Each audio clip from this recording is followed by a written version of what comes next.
Մինչ ելույթը սկսել, ընդ որում խոսելու եմ ժողովրդավարության մասին, որովհետև ինձ շատերը դրան անդրադարձան, նախկին ելույթ ունեցող պատգամավորուհուն, կներեք ձեր ազգանունը պարզապես չեմ հիշում դեռ, ինչ վշտի եւ դժբախտության մանկապարտեզի մասին եք խոսում։ Այդ վիշտը եւ դժբախտությունը այս երկրի գլխին բերել է ձեր իշխանությունը եւ հիմա անդիմությանը դասեր եք տալիս, որ վշտի եւ դժբախտության մասին են խոսում։ Դե կներեք էլի, որ ձեր նման երջանիկ չենք։ Դե կներեք էլի, որ չենք հաշտվում Արցախը կորցնելու հետ, չենք հաշտվում 5000 զոհերի հետ։ Դուք երջանիկ եղեք։ Դուք երջանիկ եղեք։ Սիրելի հայրենակիցներ, ես ուզում եմ խոսել ժողովրդավարության մասին, որովհետև մինչ ինձ բազմաթիվ պատգամավորներ խոսեցին դրա մասին եւ երեք էլ ԵԽԽՎ արժեզրկված ամբիոնից խոսվեց մեր երկրի ժողովրդավարության այլ կողմի մասին, բայց ես խոսեմ այն իրական ժողովրդավարության մասին, որ կա այսօր Հայաստանում։ Համաշխարհային փորձից ելնելով կա ընդունված մի ձևակերպում, որ հեղափոխական ժողովրդավարությունը հենվում է սվինների վրա։ Հայաստանում հեղափոխական ժողովրդավարությունը հենվում է կալանքի վրա։ Սա արդեն անարարկելի է։ Եվ որքան էլ ԵԽԽՎ ամբիոնից բարձրաձայն խոսեն հայկական ժողովրդավարության մասին, բուն Հայաստանում ժողովրդավարությունը դա կալանքն է, ժողովրդավարությունը կալանք պահանջող քննիչներն ու դատախազներն են, ժողովրդավարությունը կալանք տվող դատավորներն են։ Կա արդեն ձևավորված արդարադատության մի խավ որոշակի բացառություններով, ում կարելի է կոչել կալանքի մարդիկ։ Այդ մարդիկ իրենց իրավական առաքելությունը մի կողմ թողած, իրենց խիղճը մի կողմ թողած, լծված են կալանք դակելու գործին եւ տարիներ անց Հայաստանի այս փուլը հիշվելու է որպես պարտության եւ կալանքի փուլ։ Երբ բանտերում գտնվում են երկու arczepiskopos, ընդ որում իրավական տեսակետից անհիմն փնթի կարված գործերով, սա ոչ միայն ժողովրդավարության անկում է, այլ եւ այդ կալանավորվածները ոչ այնքան սրբազաններն են, որքան մեր խիղճը, մեր ինքնությունը եւ հոգեվոր արժեքները, մեր նվիրական գաղափարները։ Ես ինչու եմ այսօր այս մասին խոսում, որովհետեւ մինչ ԵԽԽՎ ամբիոնից համոզում են, որ Հայաստանը ժողովրդավարական երկիր է, վաղը չէ մյուս օրը դատավորը որոշում է կայացնելու Միքայել Սրբազանին անհիմն մեղսագրվող արարքով գործով։ Այս մասին շատ ենք խոսել, բայց ուզում եմ մեկ անգամ եւս շեշտել, Միքայել Սրբազանին դատում են այն հայտարարությունների համար, որոնք մեկ տարի առաջ դատախազությունը հակաիրավական չէր համարում, հիմա արդեն անցյալ ժամանակով կոչ է դիտարկում եւ արդեն հակաիրավական է։ Սա է ժողովրդավարական Հայաստանը։ Ես ուզում եմ ընդգծել, որ դատավորը պատիժ սահմանելու է ոչ թե Սրբազանի համար, այլ ազատազրկելու է մեր բոլորի խիղճը։ Սիրելի հայրենակիցներ, ուզում եմ շատ բաց խոսենք այս թեմայով, որ թող որևէ մեկին չթվա, որ ունի երաշխիք, որ չի դառնալու իրենց հռչակած ժողովրդավարության զոհը։ Քանի մեքենան աշխատում է, բոլորը գտնվում են այդ մեքենայի սռնակների տակ ընկնելու վտանգի տակ։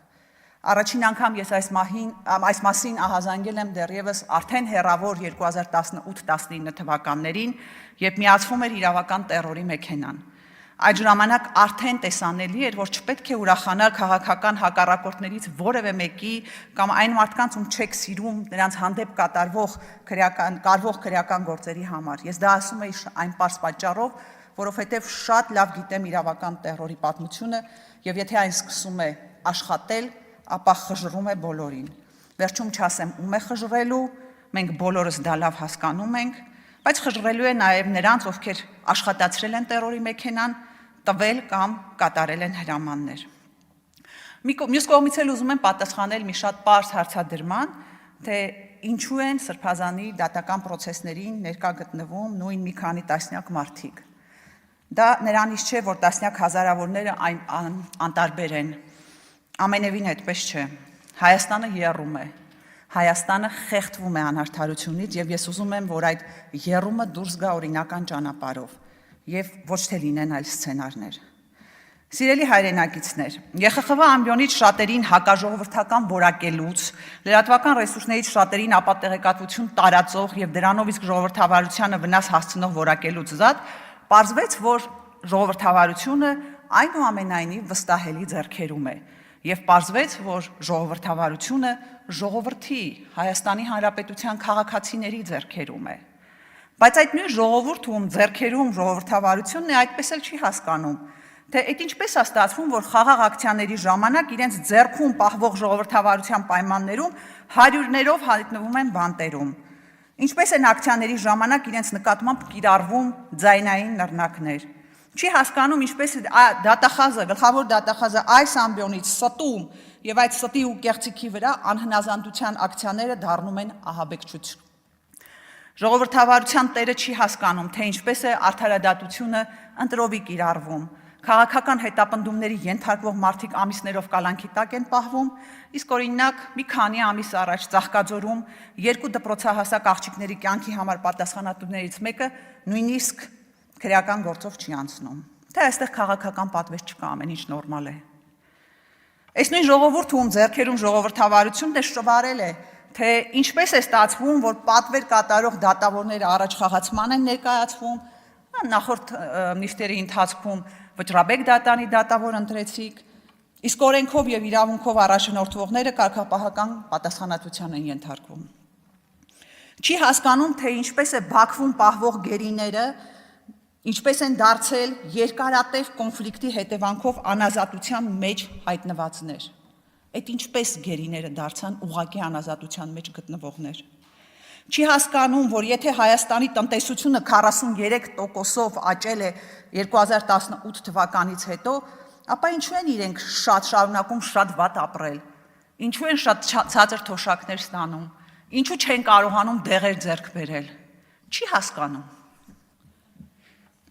Ի վերջո ժողովուրդը, որ